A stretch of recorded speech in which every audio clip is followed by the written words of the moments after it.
జై శ్రీమన్నారాయణ. శ్రీమతే రామానుజాయ నమః. నేటి మంచి మాట. తుమ్మెద పెద్ద పెద్ద వృక్షాలకు రంధ్రాలు చేసి అందులో జీవనం కొనసాగిస్తుంది. చెక్కలకు మొద్దులకు కూడా రంధ్రం చేసి తన పిల్లల్ని పెంచుతుంది. కానీ మకరందం కోసం తామర మీద వాలినప్పుడు ఆ తామర రెక్కలు ముడుచుకుంటాయి. అయ్యో, నన్నేదో బంధించేసింది అని చెప్పేసి ఆ తామర రెక్కల్లోనే ఇరుక్కొని చనిపోతుంది. అయితే మహామహా వృక్షాలకు రంధ్రం చేయగలిగిన దాని సామర్థ్యం ఆ తామర రేఖలను తొలచలేదా?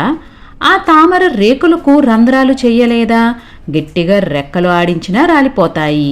కానీ అది దాని సామర్థ్యం మర్చిపోవడం మకరందం గ్రోలే మత్తులోనో లేక నన్నేదో బంధించింది అన్న భావన దాని శక్తిని బలహీనపరిచింది.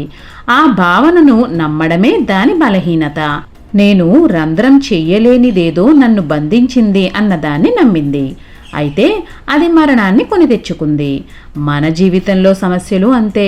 సమస్య బలమైంది కాదు, మన శక్తిని మనం మరిచిపోవడమే దాని బలం.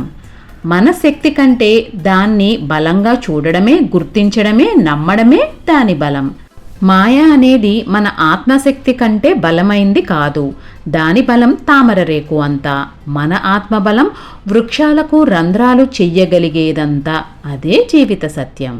సర్వం శ్రీకృష్ణ అర్పణమస్తు. లోకా సమస్త సుఖినో భవంతు.